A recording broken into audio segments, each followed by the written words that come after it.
Anda tahu apa yang terjadi? Terjadi perubahan sejak saat itu. Dari mulai suasana, keadaan, ketenangan, kedamaian, kenyamanan, dan semua aspek yang nggak pernah saya alami dan nggak saya duga sebelumnya. Bapak Ibu, kalau saya sholat nih, yang lain hari Selasa khususnya, Selasa itu waktu daging, paling enak makanan di pesantren. Hari Selasa. Yang lain biasanya telurnya kalau dadar dibagi 4, tipis-tipis, kasih kecap, kasih kerupuk. Bagi. Hari Selasa istimewa karena daging, walaupun biasa. Tapi saya tetap konsisten mencoba ini. Sholat dulu, kalau belum selesai sholat sunnah, belum menikmati nggak keluar. Yang lain begitu salam, selesai, kultum, langsung rame. Berangkat ke rumah makan. Santri, oh dunia santri itu menyenangkan. Pesantren itu luar biasa lah kesannya. Saya bertahan sholat. Begitu nengok, sudah selesai, tenang zikir. Tinggal berapa orang berangkat, kita bawa mangkok, bawa piring ke rumah makan. Alhamdulillah sepi. Alhamdulillah sepi. Habis Pak. Tapi kisahnya to be continue kan, belum selesai. Cep Adi katanya, aduh, kisah kedapnya antosan, emak candakeun. Cep Adi, tunggu sebentar, nanti emak bawakan katanya. Emak dapur, itu dibawa piring saya berangkat ke dapur, dapatnya 2. Nah saya mengandalkan ingatan, jarang nulis. Akhirnya apa? Kalau ke masjid, ujian, teman-teman baca, saya yakin pasti bakal kencang, maka saya ikut tiduran di sampingnya. Ya dulu begitu. Jadi begitu dia selesai, nanti bangunkan saya ya. Alhamdulillah saya hafal tuh, awal sampai akhir. Nah tapi poinnya begini, ini yang paling indah itu. Saya nggak cukupkan sampai di situ. Malamnya tetap saya mesti sholat, tahajudnya jaga.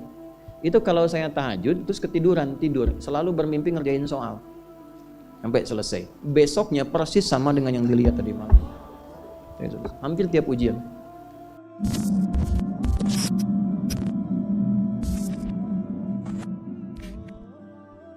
Assalamualaikum warahmatullahi wabarakatuh. Sahabat muslim yang dirahmati Allah, siapa yang tidak mengenal Ustadz Adi Hidayat? Beliau dikenal luas karena keluasan ilmunya, hafalan yang luar biasa, dan cara beliau menjelaskan yang begitu runtut, mudah dimengerti dan menyejukkan hati. Pernahkah sahabat penasaran apa sebenarnya rahasia di balik kecerdasan Ustadz Adi Hidayat? Bagaimana beliau belajar, memiliki ingatan yang sangat kuat? Alhamdulillah, dalam video ini kita akan mendengar langsung dari Ustadz Adi Hidayat tentang cara, kebiasaan, dan amalan sederhana yang bisa kita teladani untuk menjadi pribadi yang lebih cerdas, disiplin, dan penuh keberkahan ilmu.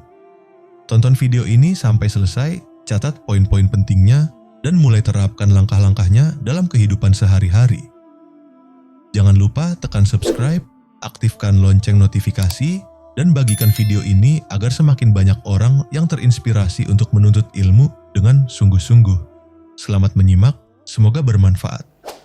Ya, kalau ingin percepatan pengetahuan, teman-teman yang masih belajar di kampus dan sebagainya, saya kasih rahasia ya, dan ini saya praktekkan. Saya sejak khususnya, saya ditalakikan doa oleh ibunda kami, tapi saya optimalkan prakteknya saat di pesantren. Ini rahasia di antara kita saja ya, saya kasih tahu nih. Dari Quran. Ternyata akselerasi pengetahuan itu bukan didapatkan dari sekedar perjuangan kita untuk belajar, membaca, kemudian ikhtiar intelektual dan fisikal, tapi ikhtiar spiritual itu mengaktifkan semua potensi-potensi akselerasi pengetahuan kita supaya kita dapat lebih cepat dari standar yang biasa dilakukan. Itu ada rumusnya di Quran surah kedua Al-Baqarah di akhir ayat 282. Ibu kalau mau juga bapak untuk anak-anak cucu-cucunya boleh. Lihat ujung ayatnya, paling kiri sebelah bawah, langsung lihat ke ujung. Quran surah kedua Al-Baqarah di akhir ayat 282. Wattaqullah wa yu'allimukumullah. Wattaqullah, tingkatkan takwamu kepada Allah. Bangun akses dengan Allah. Yang maha punya pengetahuan siapa? Allah. Karena itu disebut alim kan? Ya kan? Kalau kita aksesnya kuat, wa yu'allimukumullah, Allah langsung yang mengajarkan kepada kita bahan-bahan pengetahuan itu. Bukan nggak belajar, bukan, tetap belajar. Tapi yang terjadi apa? Ketika dalam belajar itu tahajudnya meningkat, duhanya meningkat, rawatibnya meningkat, Allahu Akbar. Dan dilakukan karena Allah, bukan karena pengetahuannya. Lillah. Itu baru dengar satu kalimat, kita paham arahnya mau kemana. Dan belajar apapun cepat. Itu yang terjadi. Imam Al-Bukhari dengan ingatan yang kuat tadi, jangan dikira itu hampa begitu saja, belajar dapat, tidak. Itu dari mulai ayah ibunya. Ya, bahkan nanti saat lahir, kedua tahun ayahnya meninggal dunia, ibunya single parent, tapi ibunya nggak berhenti mendekati Allah. Usia 4 tahun matanya buta. Buka Fathul Bari itu, jilid pertama. Itu buta Al-Bukhari itu matanya. Dan butanya permanen. Permanen, medis mengatakan nggak mungkin. Apa yang terjadi? Ibunya tidak putus mendekati Allah. Beliau punya mihrab, Bu. Mihrab, tempat khusus untuk bermohon. Walaupun sehamparan sejadah. Itu Allahu Akbar. Ini kisah nyata. Salatnya, doanya, sujudnya. Dan Allah ganti penglihatan yang tak tampak di fisik itu dengan tajamnya mata hatinya. Al-Bukhari punya keunggulan. Dari amaliyah ibundanya asalnya, mengalir kepada anaknya, itu kalau diperdengarkan apapun seketika langsung ingat dan sulit lupa. Al-Bukhari langsung ingat. Dan tidak cukup sampai di situ. Begitu berangkat kemudian ke Kutab, tempat belajar Quran pertama, usia masih kecil, belum balik, sekitar 4-5 tahun. Dituntun oleh asisten rumah tangganya, itu sampai ke tempat belajar, yang lain senior, beliau masih kecil sendiri. Gurunya membacakan surat Kahf, syekhnya. Begitu selesai, iseng nanya, "Man hafidh?" Siapa yang sudah hafal? Itu anak kecil yang tak melihat pandangannya, kata orang disebut dengan buta. Dia angkat tangannya mengatakan, "Hafidhtu an dhahri qalbi." Saya sudah hafal, Syekh, dalam kepala saya bahkan dalam hati saya. An dhahri qalbi. Jadi hafalan yang benar itu hafal di dalam kepala. Hafal di luar kepala belum hafal. Saya sudah hafal Ustaz di luar kepala. Oh, belum hafal. Hafidhtu an dhahri qalbi. Di tes maju, ta'ala ya bunai datang. Begitu maju ke depan, maaf, bukan sekedar hafal, tajwidnya, mahrajnya, sifat hurufnya sama persis dengan syekhnya. Maka syekhnya berkata, "Minal an aw kama qala tadrusul hadis." Nah, mulai sekarang engkau belajar hadis ya. Karena Quran itu Allah jamin langsung mudah dihafal, gampang sekali. Ya, Quran surah 54 ayat 17, 22, 32, 44 kali Allah sebutkan, "Wa laqad yassarnal Qur'ana lidzikri fahal mim." Aku telah jadikan Quran mudah dihafal. Adakah di antara Anda tertantang untuk menghafalkannya? Gampang, tapi hadis gak ada. Itu saking senangnya pulang ke rumah. Digandeng oleh asistennya, yang langsung dipanggil ibunya. Umi. Ya, datang. Kata. Tadi saya dipanggil Syekh. Saya diminta begini, saya sampaikan. Oh, Syekh mengatakan begini, Umi. Kamu sekarang belajar hadis ya? Umi, mulai hari ini saya pengen belajar hadis. Ibunya tersentuh dalam jiwanya, tapi melihat seakan ada keterbatasan di anaknya. Beliau katakan, "Aw kama qalat ya bunayya, iktafi bil Qur'an tsumma al hadis." Aw kama qalat, "Nah, Quran dulu ya, setelah selesai baru hadis." Maksudnya supaya enggak banyak beban. Tapi anaknya pun hormat pada ibu, tapi yakin dengan perkataan gurunya, ta'zimnya. "La ya ummi, Quran oke, tapi hadis pun saya akan pelajari. Uridul hadis." Maka dia meraba jalan ke tempatnya, ke kamarnya. Ibunya melihat itu, harunya muncul. Nah, ini poinnya. Dia dekati Allah, masuk ke mihrabnya. Alladzina yadhkuruna Allaha qiyaman wa qu'udan wa 'ala junubihim. Dia masuk ke mihrabnya, ibunya salat. Dalam salat itu ditumpahkan dalam sujudnya mohon kepada Allah untuk dibuka kembali pandangan Al-Bukhari. Nama asli Al-Bukhari itu namanya Muhammad. Bapaknya Ismail, kakeknya Ibrahim. Kakek buyutnya Al-Mughirah, yang buyutnya Al-Bardizbah. Tinggal di Kecamatan Ju'fah, Kabupaten Bukhara, Provinsi Khorasan, negaranya Uzbekistan sekarang. Karena dari Bukhara disebut Al-Bukhari. Nah, yang ingin saya katakan, nama aslinya Muhammad bin Ismail bin Ibrahim. Kalau diberi nama dengan nama orang soleh atau nama nabi, itu artinya tafaul. Tafaul itu mengharap kemuliaan, karomah, kebaikan yang melekat pada nama itu supaya bisa diteladani. Maka ibunya ketika khusyuk berdoa, selesai sholat masih doa, capek ketiduran. Dalam tidurnya itulah bermimpi dengan Nabi Ibrahim. Ini kisah nyata. Anda bisa lacak di Fathul Bari di jilid yang pertama. Kata Nabi Ibrahim disampaikan, "Anak Anda dapat kabar gembira akan melihat kembali." Itu Al-Bukhari saat ibunya sedang bermohon dalam sholat berdoa, "Ya al-basir ya alladhi ala kulli syai'in qadir a'id basirat tabni." Ya Allah yang maha menatap dengan tajam, mohon ya Allah dengan segala kuasamu kembalikan penglihatan anakku. Al-Bukhari sedang mengulang surat Qaf tadi. Sehingga tibalah di ayat 21 dengan sampai ke 22-nya. Laqad kunta fi ghaflatin min hadza fakashafna 'anka ghita'aka fabasaruka al-yawma hadid. Ini ayat tentang situasi akhirat, tapi percikannya diberikan pada Al-Bukhari dalam konteks kebaikan. Laqad kunta fi ghaflatin min hadza. Dulu kamu nggak bisa melihat. Ada penghalang. Fakashafna 'anka ghita'aka, maka hari ini kami ungkap, kami singkap semua penghalangnya. Wa basaruka al-yawma hadid, maka pandanganmu sekarang akan menatap dengan tajam. Begitu sampai di ayat itu kaget, lompat, bisa lihat lagi. Ini nyata. Nyata. Begitu bisa lihat, kaget, langsung keluar, kencang, lari. Didapati kamar ibunya, langsung disampaikan, Umi, laqad ra'aitu, ibu saya bisa lihat lagi sekarang.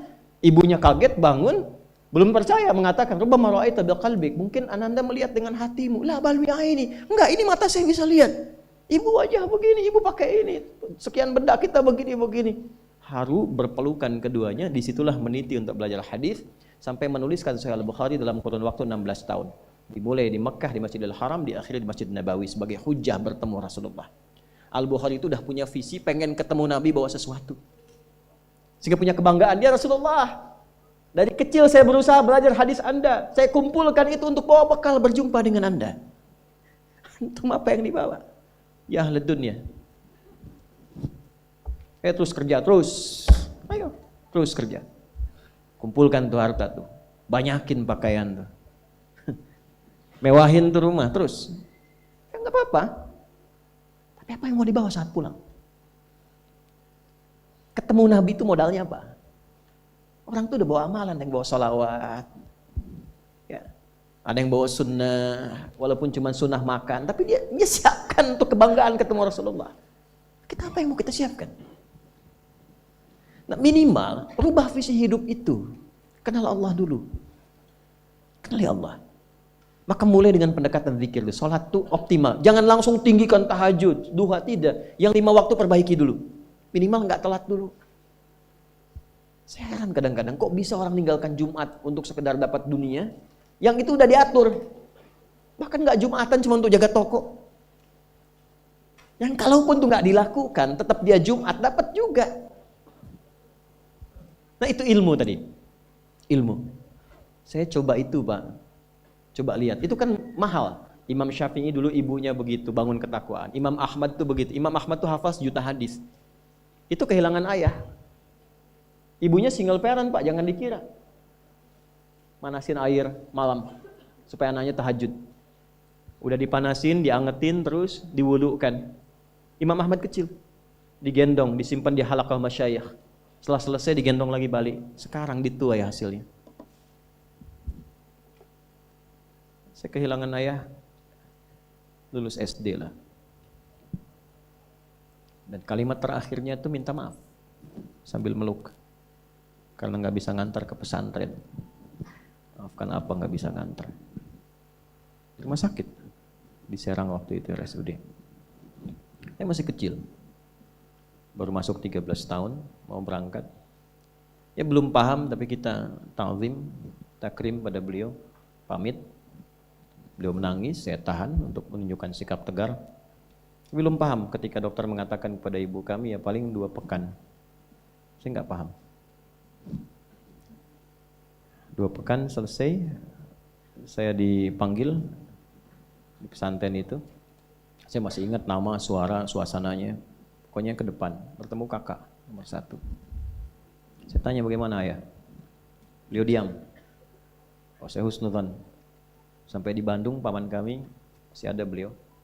Ya, semoga Allah sayangi dan rahmati. Menyampaikan kalimat yang masih terukir di hati saya sampai sekarang. Mungkin adik nanti adik, kakak saya adik, saya adik. Mungkin nggak bisa lihat karena sudah dikuburkan. Oh saya baru paham ayah saya meninggal. Sudah kami naik bis pulang. Sampai di Pandeglang itu sudah ba'da maghrib menjelang isya. Saya nyampe rumah, saya lihat ibu saya, dan itu sepanjang jalan saya tahan untuk tidak mengalirkan air mata. Saya tahan aja. Ya. Jadi tahan sampai ketemu ibu, saya nggak nangis. Saya peluk ibu saya. Saya temani tidur. Tidur di ruang tengah saya masih ingat. Kemudian mimpi melihat ayah pakai kemeja biru, terus senyum dada. Oh sudah selesai. Tapi setelah itu besoknya kita temukan mushaf tuh, saya mau bicara Quran. saya mengharap satu hal yang nggak mungkin saya bisa lakukan lagi dalam dunia yang hidup. Artinya saat kita punya sesuatu untuk memberi atau mungkin cuma mijitin atau apa, sosoknya sudah nggak ada. Maka saya hanya bisa menggantungkan harapan kebaikan kepada yang maha menguasai segala hal. Maka diikhtiarkan lewat Quran. Masuk, saya lihat semua ruangan itu, ruangan kisahnya, candanya, harunya, macam-macamnya, saya temukan mushaf saja. Saya bawa mushaf warna biru, Hasbi As-Siddiqi waktu itu, luar covernya, menghadap ke kiblat, saya cuma minta, ya Allah, mohon jadikan setiap huruf yang saya baca dari Quran ini atau saya hafalkan menjadi cahaya untuk ayah saya di alam kuburnya, menjadi pahala yang mengalir untuk kedua orang tua saya. Itu saya baca, baru saya menangis. Yang sebelumnya saya tahan, saya tumpahkan. Itu lillah tuh, untuk Quran. Bagaimana caranya saya pengen mencintai Quran, dekat dengan Quran, lillah untuk itu. Itu yang saya baca, selesai baca Quran itu nggak keluar, nggak hilang.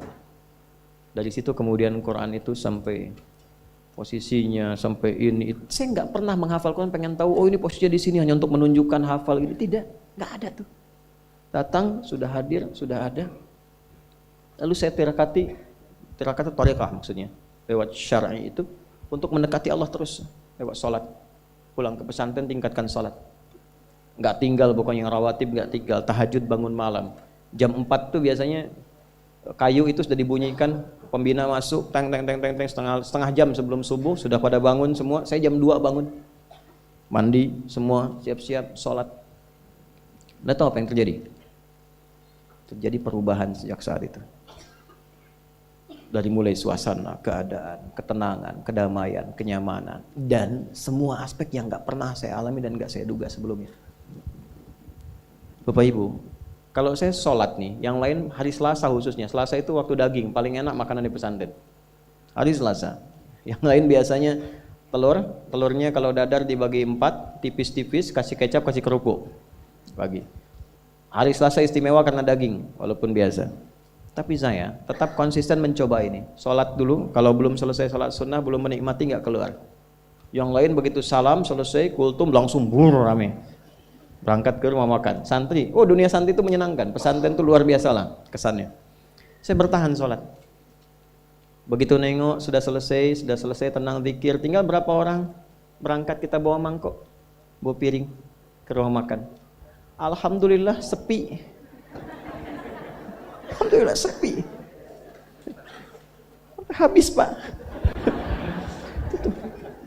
Tapi kisahnya to be continue kan? Belum selesai. Cep Adi katanya, aduh, kisah kedapnya antosan, mak candakeun.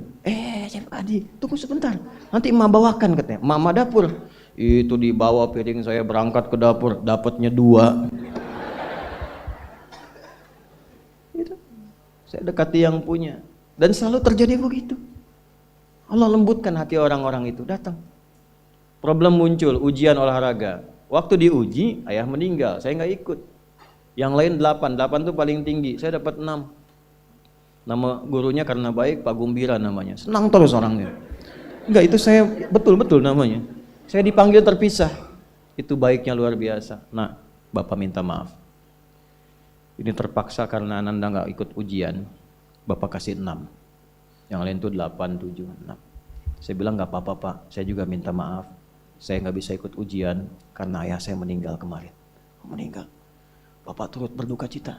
Demi duka cita Bapak naikkan 6 jadi 8 gitu. Dapat juga 8. Alhamdulillah, nggak perlu lari 8 Pak. Gitu. Ini berkah. Ini kita dekati yang punya. Sampai sekarang begitu. Pokoknya saya nggak peduli Pak. Saya berangkat dakwah apa dan sebagainya. Itu dakwah, tadinya nyewa ruko, kantor sudah jadi macam-macam. Kita wakafin. Ya, ada kendaraan wakaf. Ini kamera itu wakaf tuh. Nanti saya meninggal ada yang teruskan. Ya, wakaf, pesantren wakaf semua. Dari mulai tanahnya sampai gedung bangunan. Itu kami wakafkan semua. Karena apa? Tujuan saya berdakwah bukan mengumpulkan itu. Nanti gantian, ini cuma dipakai aja. Ini sementara yang saya pakai itu cuma kitab, baju beberapa. Selesai gantian, kasih lagi. Hidupnya enak, hasilnya apa? Sampai sekarang itu nggak pernah beli. Allah kasih hadiah dari ujung kepala sampai ujung kaki. Nggak ada beli. Saya pernah mencoba ingin beli, begitu mau bayar dibayarin lagi. Akhirnya saya lakukan dengan pakai masker, jalan gak boleh ada orang tahu. Supaya saya tahu caranya beli itu gimana. Berhasil. Alhamdulillah. Dan harus saya tutup rapat, begitu ketahuan dapat lagi nanti. Ya, ternyata apa? Lebih gampang dibeliin daripada beli sendiri. Ini aksesnya. Dan kita nggak merasa tinggi, biasa saja gitu. Itu melatih diri. Tapi bukan apa-apa, cuman ikut orang dulu, meneladani ulama-ulama dulu saja, nikmat hidupnya. Itu aja poinnya, apa yang mau dicari. Maka mulai sekarang, itu poinnya tuh. Percepatan pengetahuan hanya dengan takwa. Saya kalau mau ujian, teman-teman itu ke kelas, saya ke masjid. Silakan tanya sama teman-teman seangkatan saya pasti ke masjid. Apa yang terjadi? Ya kita lihat. Cuma ini yang jangan ditiru, saya itu dulu jarang menulis. Ya, sekarang malah senang nulis. Karena apa? Ada merasakan dari ibu, doa ibu.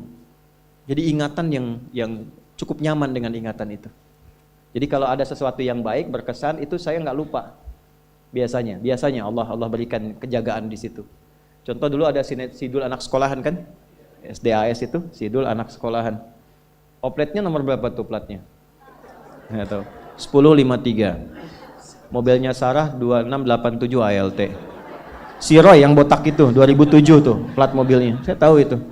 Muncul. Saya paham di beberapa itu. Pak Harto waktu berhenti jadi presiden tahun 98 kan? Itu kan pindah dari mobil RI1 ke mobil lain kan yang sipil. Berapa nomor platnya? 2044 AE. Itu saya ingat itu karena beliau kan kalau berkunjung selalu ke anak-anak SD motivasi 25 tahun kita akan begini akan begitu. Ternyata saya baru tahu kekinian bahwa itu ada visi emas untuk Indonesia di tahun sekian. Setahun sebelum sekarang ditetapkan 2045 sudah bikin, makanya dari pelita dan seterusnya. Setiap pemimpin pasti ada keunggulan, kebaikan-kebaikan bisa diteladani. Nah, saya mengandalkan ingatan, jarang nulis. Akhirnya apa? Kalau ke masjid, ujian, teman-teman baca, saya yakin pasti bakal kencang, maka saya ikut tiduran di sampingnya. Ya dulu begitu. Jadi begitu dia selesai, nanti bangunkan saya ya, alhamdulillah saya hafal tuh. Awal sampai akhir. Nah tapi poinnya begini, ini yang paling indah itu. Saya nggak cukupkan sampai di situ, malamnya tetap saya mesti sholat. Tahajudnya jaga. Itu kalau saya tahajud, terus ketiduran, tidur. Selalu bermimpi ngerjain soal. Sampai selesai. Besoknya persis sama dengan yang dilihat tadi malam. Hampir tiap ujian. Masya Allah, sungguh luar biasa rahasia agar cepat mendapatkan ilmu yang disampaikan langsung oleh Ustadz Adi Hidayat di video ini. Semoga nasihat beliau menjadi motivasi bagi kita semua untuk semakin meningkatkan takwa kepada Allah, agar ketika kita belajar ilmu yang dipelajari akan mudah kita dapatkan dan menjadi manfaat untuk kita sendiri serta orang lain. Yuk, tulis di kolom komentar poin mana yang paling sahabat ingin terapkan dan apa resolusi sahabat untuk menjadi lebih cerdas ke depannya. Jangan lupa subscribe, aktifkan loncengnya, dan bagikan video ini ke keluarga, teman, dan sahabat tercinta agar semakin banyak yang terinspirasi. Wassalamualaikum warahmatullahi wabarakatuh.